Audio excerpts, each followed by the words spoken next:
Welcome to this Gecko video. My name is Diederick Vermetten and I will be presenting work that we did together with Wang, Furong, Carola, Doerr and Thomas Bäck on IOHanalyzer, which is a tool for analyzing benchmark data. So you might all have seen figures like this before. If you've been to our tutorial, for example, we talk a lot about what we do when we are doing benchmarking, and especially of these iterative optimization heuristics, which are inherently stochastic. We get figures that look like this. We have running time on one axis, objective value on the other. And then depending on which perspective we take, we can analyze this data in different ways. So we can have fixed budget perspectives, but just as well we can have fixed target perspectives where we are interested in reaching a certain quality solution and want to know the distribution of time it will take to get there. And so looking at benchmark data, even with just these two perspectives, is already context dependent. So it matters a lot on what exact scenario you're looking at to know what kind of visualization will work for you. So the analysis of this data should be done in a flexible way. And that is what we try to achieve with IOHanalyzer. And we get to this by having a graphical user interface of our tool available without any login or any kind of programming knowledge that makes highly interactive versions of benchmarking plots. And it does this performance analysis in either of these fixed target or fixed budget perspectives, and it can make a lot of different types of visualization depending on what you're interested in looking at. We have classical things like expected running time and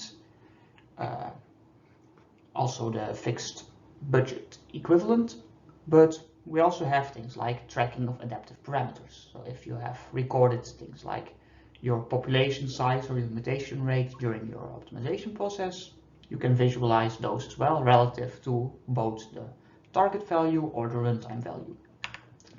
We also have distributions, things like fixed budget probability density, and much more. And this is available not just as this graphical user interface, but also as an R package. So people who want to dive more into the specifics and modify it can do so as well. It's open source, so we highly recommend people playing around with it. Then we also have ways of aggregating performance across multiple problems.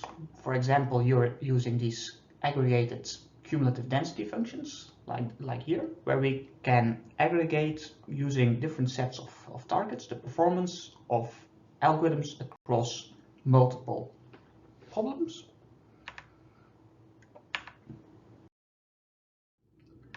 We also have statistical testing methods. We do, for example, pairwise Kolmogorov-Smirnov tests between algorithms from, again, either fixed budget or fixed target perspectives. And we have ways of aggregating rankings into these heat map styles that are commonly used in the Navigraph dashboard, for example.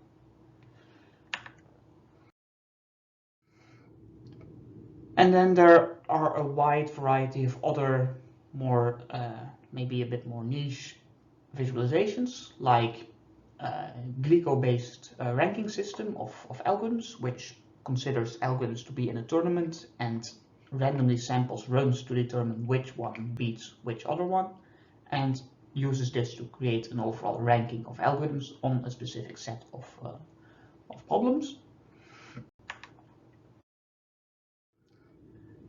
And so to use all of this functionality, it's quite straightforward.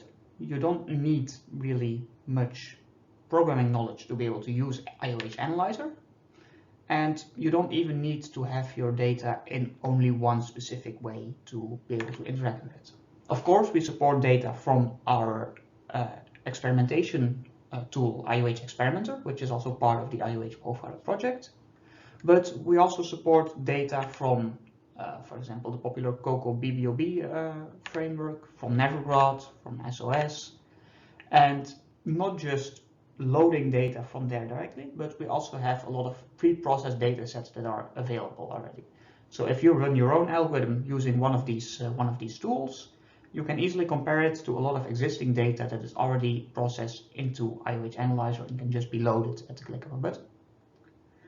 And then you can also interface to something like the option ontology, which is an ontology that stores data in an annotated way, and we can use those annotations to load data, for example, by selecting a specific name of the study that we're interested in, and then we can preload all of the data that was used in that study if it's available within this ontology.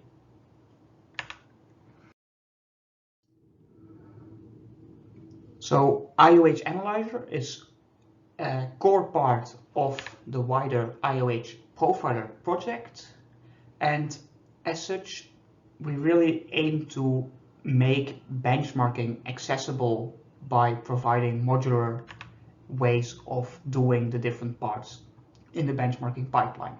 And so for the analyzer, we focus on the interactive visualization and analysis of performance data, but of course we have limited view of all possible use cases. So in order to make benchmarking accessible and flexible enough for everyone to benefit from it, we would be highly dependent on user suggestions. So our development goals are really driven by suggestions made by users and by any kind of features you think would be useful for your specific cases.